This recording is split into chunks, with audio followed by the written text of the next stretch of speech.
Hello, everyone. I wanted my last recording to be regarding Call of Duty and Valorant, specifically the kernel level anti-cheat. I'm having more health issues again, and my birthday's coming up. So between those two, I will probably be gone for a while, starting in a few days. Because obviously with my birthday, family's going to be coming over, and they'll want to spend time with me, and I want to ensure that that I am doing that for them. I understand that they're traveling a long way to come and see me, so I just want to make sure I reciprocate. But yeah, that's why it's going to be my last recording for a little bit. Anyways, let's go over some basics to help you understand my concerns and what's on the screen. Okay, to start, the operating system is your computer's manager. That's the oversimplified version. Obviously, there's a whole bunch of technical to it. I don't want to bog you down with technical. I just want you to understand that the operating system is your manager. 3 examples of operating systems exist. That's going to be Mac, Windows, and Linux. That's the whole thing with an operating system. Now, in order to make an operating system, you need a component called the kernel. The kernel has a lot of access to your computer because it's handling a lot of things. That's, again, the oversimplified explanation. There's a lot of technical, not doing it. So, Valorant became the first game, to my knowledge, to have a kernel-level anti-cheat, which means it's accessing one of the major components to the operating system, and quite honestly, the most trusted of the components to make an operating system. Call of Duty Modern Warfare is going to be joining in that list with Modern Warfare 2 in October, I think it is. There's a lot of concerns with this, and I'm going to do my best to go over step by step why this is such an issue. Okay, so now we can get to what's on the screen here.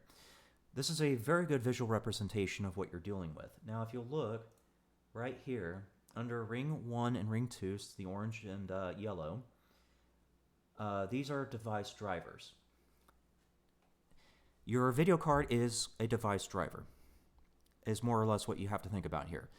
So that means that your video card has access to not quite the deepest part of the kernel, but certainly pretty close to the deepest. Now, here's what's scary. Valorant's anti-cheat goes all the way past those permission levels. It's in Ring 0. So that means Valorant has more access to your computer than the video card does. That's scary.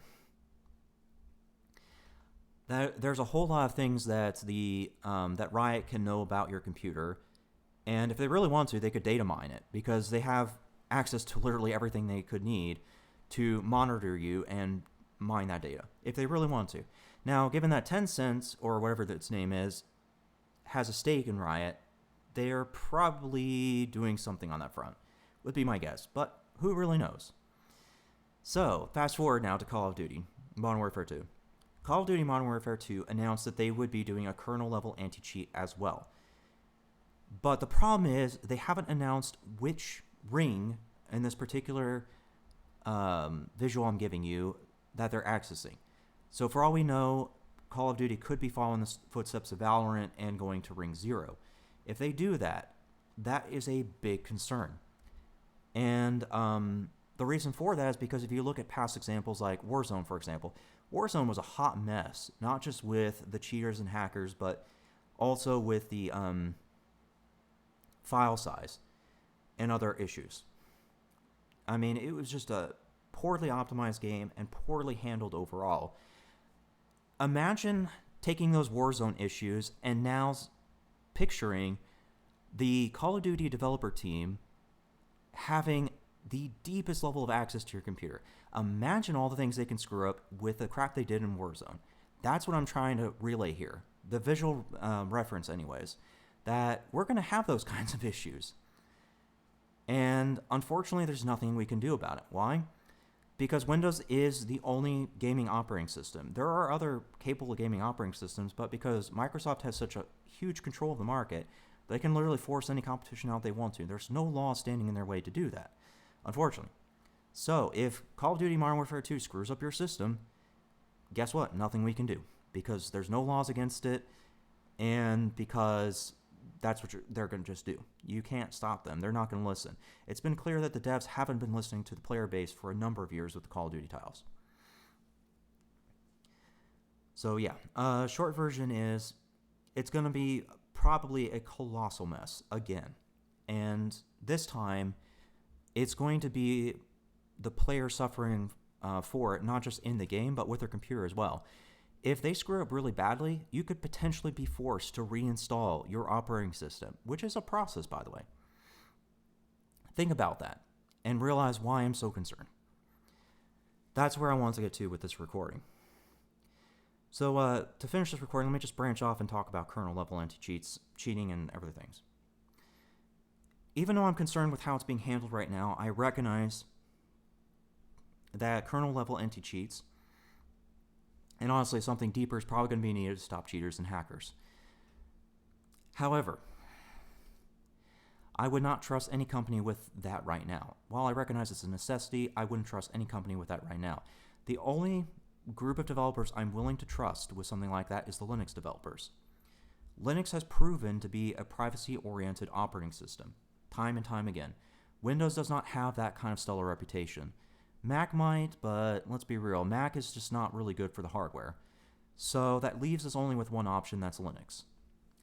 While a new operating system could be made specific to gaming, one that's privacy-oriented and all that, that would cost millions of dollars. It's just much simpler to use Linux because it's there, there's been a lot of work on it, it can use Vulkan instead of DirectX. So there are certainly reasons to use Linux, not just for a cost perspective, but because the work has already been done in terms of building the operating system and things like that. So going forward, I think that Linux needs to take all gaming. I think it needs to be the gaming operating system going forward, as we need these deeper accesses and things like that. But that's just my take on it. If you have a different take, that's on you, but I'm speaking from a logical and data perspective, so it'd be pretty hard to debate that. However, if you want to, be my guest. For now, though, thanks for listening.